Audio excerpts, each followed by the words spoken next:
Where is the India-China rivalry? Where is it playing out? Most people would say on land, in the rough Himalayan terrain. And yes, that is the biggest flashpoint.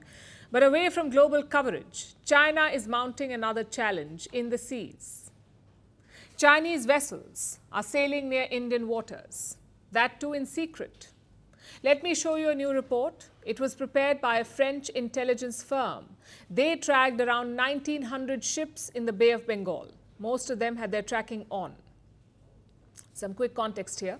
Ships are tracked using the AIS, the Automatic Identification System, AIS.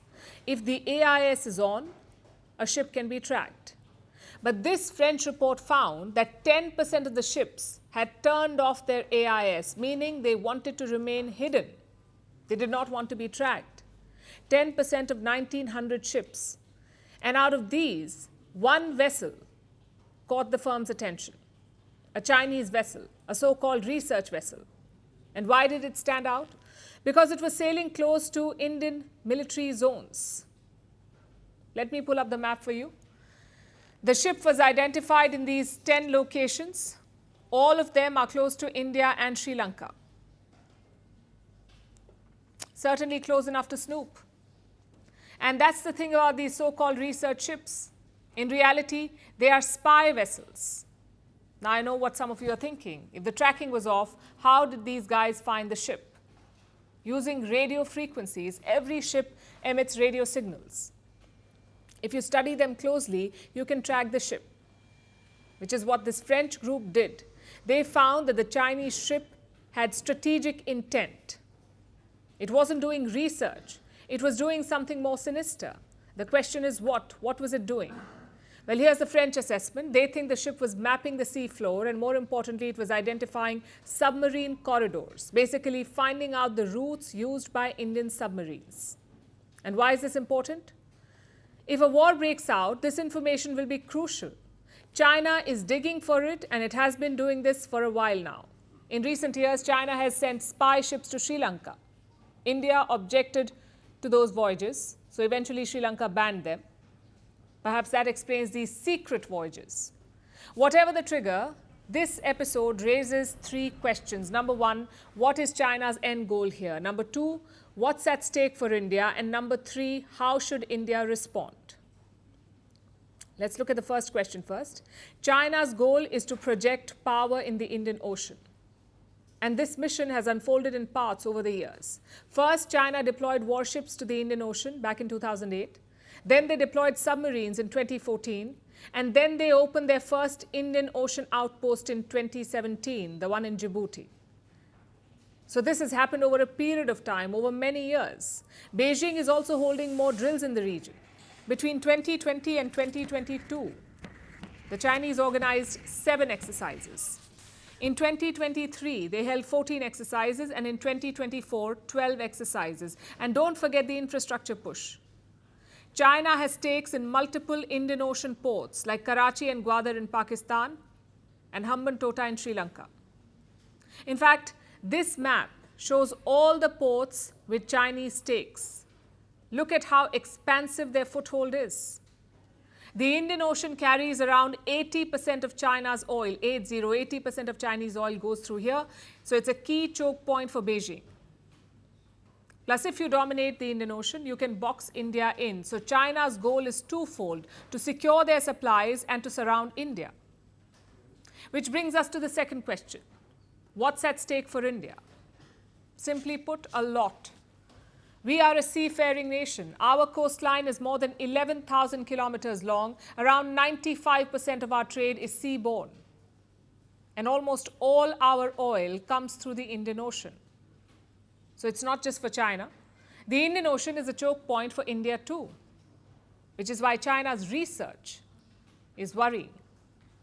India's naval bases are spread across our coastline. This year, we unveiled a submarine base in Andhra Pradesh. As always, India has to guard these assets, not just from attacks, but also from surveillance. Which brings us to the last question. How should India respond? Our sources say this particular incident happened some time back. The Navy was tracking this Chinese ship. They also asked them to turn the tracker on.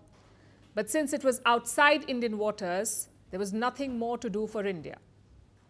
Just keep track of what was going on, and we've done this in the past as well.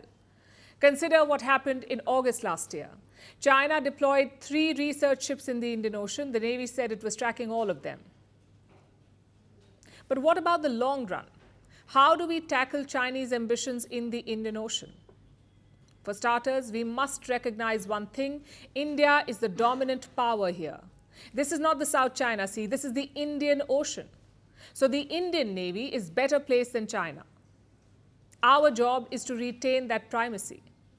And in that context, 2 goals are important. The first is obviously building a large naval fleet. Look at the numbers. India has 293 vessels, but China has 754. They have more carriers, more destroyers, submarines and frigates. Of course, New Delhi is aware of this. As we speak, 61 warships and submarines are being constructed in India. 17 more are awaiting approval. This is part of a big naval upgrade. It is expected to cost around $28 billion, and that's the first goal: close the gap with China. Goal number 2 is political. China is building ports and other infrastructure in Indian Ocean countries, like in Kenya, Tanzania, Madagascar, Sri Lanka, the Maldives. And this is crucial for Beijing. They do not have a coastline on the Indian Ocean, so they rely on foreign countries. India must battle this campaign. In 2015, Prime Minister Modi unveiled the Sagar Initiative.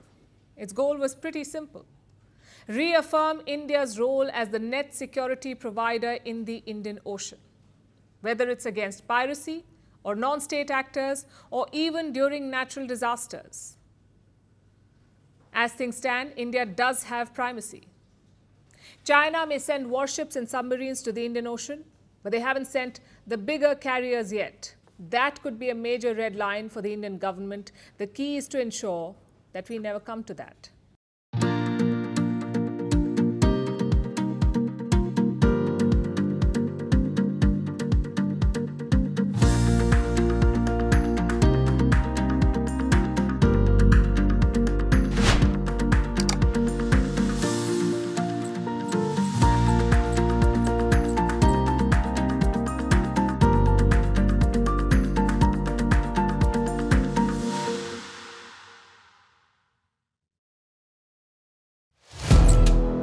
Firstpost now available in 9 languages on YouTube.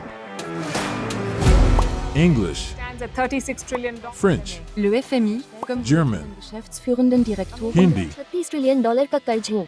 Indonesian, Pemerintah tanpa pemeriksaan. Italian, Kali radikali. Japanese, 4 兆ドル以上も Portuguese, por causa do próprio balanço patrimonial. Spanish. Beautiful bill.